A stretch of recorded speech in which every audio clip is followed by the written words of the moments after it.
The queen who was fed to a dragon by her own brother. What if I told you that the rightful queen of Westeros, after fighting a brutal civil war for her throne, ended up as dragon food courtesy of her own half-brother? Because that is exactly how Rhaenyra Targaryen's story ended, and it is somehow even more horrifying than it sounds. This is not just a death. This is a Shakespearean tragedy mixed with a horror movie directed by someone who really hated happy endings.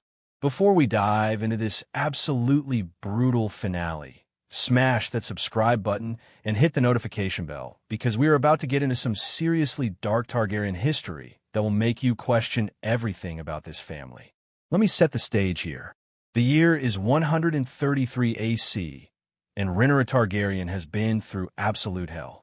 We're talking about a woman who was named heir to the Iron Throne by her father, King Viserys I, only to have that throne stolen by her half-brother Aegon the moment Daddy died. She spent years fighting the Dance of the Dragons, the most devastating civil war in Westerosi history, watching her children die one by one, losing dragon after dragon, and seeing the realm she was supposed to rule tear itself apart. And just when you think it cannot get worse for her, it gets so much worse. By the time we get to Rhaenyra's final days, she is not the confident, powerful princess we met at the beginning of her story. She is broken, paranoid, and desperate. The Blacks have lost King's Landing. Most of her dragons are dead. Her allies are abandoning her faster than rats, leaving a sinking ship. She has fled to Dragonstone, her ancestral seat, thinking it is the one place where she might be safe. It is the Targaryen homeland, after all, the place where dragons were born and raised. Surely she would be protected there. Spoiler alert, she was very, very wrong. Here is where the story takes a turn into absolute nightmare territory. Aegon II, her half-brother and the guy who stole her throne, is hunting her down like she is public enemy number one. And he is not looking to negotiate or offer terms of surrender. This guy wants her dead, and he wants it done in the most Targaryen way possible. Because apparently when you are a dragon-riding family with serious dysfunction issues, regular execution is too boring. You have got to make a statement. Aegon shows up at Dragonstone riding Sunfire, his golden dragon who, by the way, is in terrible shape at this point. Sunfire has been through multiple dragon fights, has injuries that would have killed any normal creature 3 times over, and is basically held together by spite and royal commands. But he is still a dragon, and Rhaenyra? She is no dragon. Syrax, her beloved she-dragon, is dead. Meleys is dead. Vermax is dead. Basically, every dragon that could have saved her is gone. She is defenseless in a world where the only real power comes from having a giant flying flamethrower. The details of what happens next are disputed by different historical accounts, but here is what we know for certain.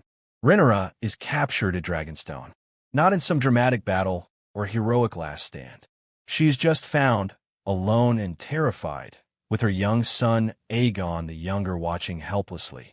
And this is where Aegon II makes a choice that cements his place as one of the most ruthless and cruel rulers in Westerosi history.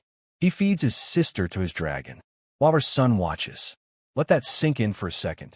The woman who was supposed to be queen, who spent years fighting for her birthright, who lost nearly everything she loved in a brutal civil war, ends her life as a snack for Sunfire.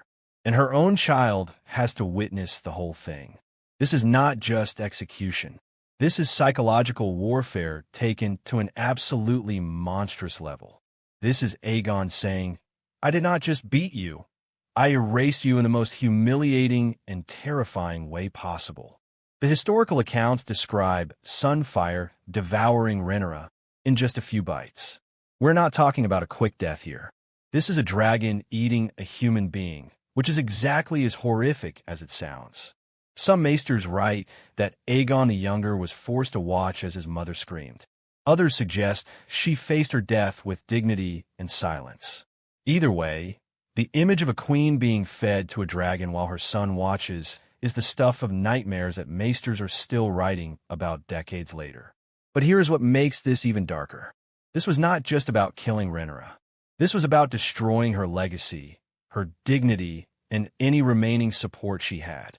Aegon II wanted to send an unmistakable message to anyone who supported the blacks. This is what happens when you challenge my rule. This is what happens to queens who dare to claim their birthright.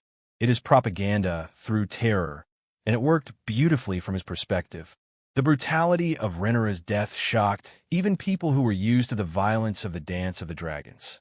And that is saying something, because this civil war had already featured multiple dragon battles, countless massacres, betrayals, poisonings, and enough death to fill a dozen history books. But feeding a queen to a dragon while her child watched? That crossed a line that made even hardened warriors uncomfortable. It was excessive. It was cruel. It was meant to be both. Now let us talk about the aftermath, because Rhaenyra's death did not end the Dance of the Dragons the way Aegon probably hoped it would. Sure, she was gone, but her death became a rallying cry for her remaining supporters. The blacks did not just give up and go home. They got angrier. They got more determined. And they eventually won the war anyway, which means Aegon's grand gesture of feeding his sister to a dragon was ultimately pointless. He died not long after, poisoned by his own supporters who decided he was more trouble than he was worth. The irony is absolutely delicious.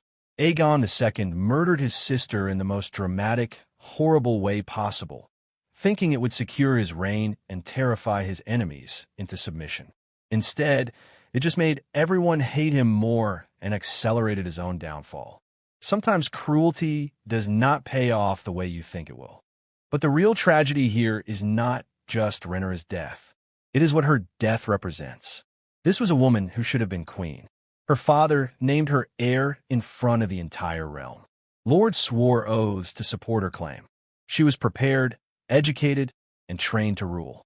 But because she was a woman in a deeply patriarchal society, and because her half-brother was backed by people who could not stomach the idea of a ruling queen, she lost everything. Her children, her dragons, her throne, and ultimately her life. Rhaenyra's death also permanently traumatized Aegon the Younger, who would eventually become King Aegon III. Imagine being a child and watching your mother get eaten by a dragon. That is the kind of trauma that does not just go away. Aegon III grew up to be known as Aegon the Dragonbane, a deeply melancholic king who hated dragons and oversaw the extinction of the last dragons in Westeros. Some historians argue that the dragons died out because of disease or diminishing size, but others suggest Aegon III's hatred of them, born from watching his mother die, played a role in their extinction. So Rhaenyra's death did not just end her life.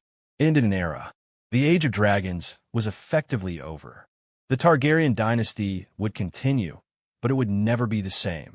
The Dance of the Dragons broke something fundamental in the family and in the realm. It proved that having dragons was not enough to guarantee power or safety. It showed that sometimes the cruelest thing you could do to someone is not just kill them, but destroy their dignity and force their loved ones to witness it. The Maesters still debate whether Rhaenyra was a good person or a tyrant in the making. They argue about whether she would have been a good queen or a disaster. But honestly, we will never know because she never got the chance to prove herself one way or another. What we do know is that her death was brutal, unnecessary, and emblematic of everything wrong with Targaryen succession politics. Thanks for watching, and remember, in the Game of Thrones, even queens are not safe from dragons.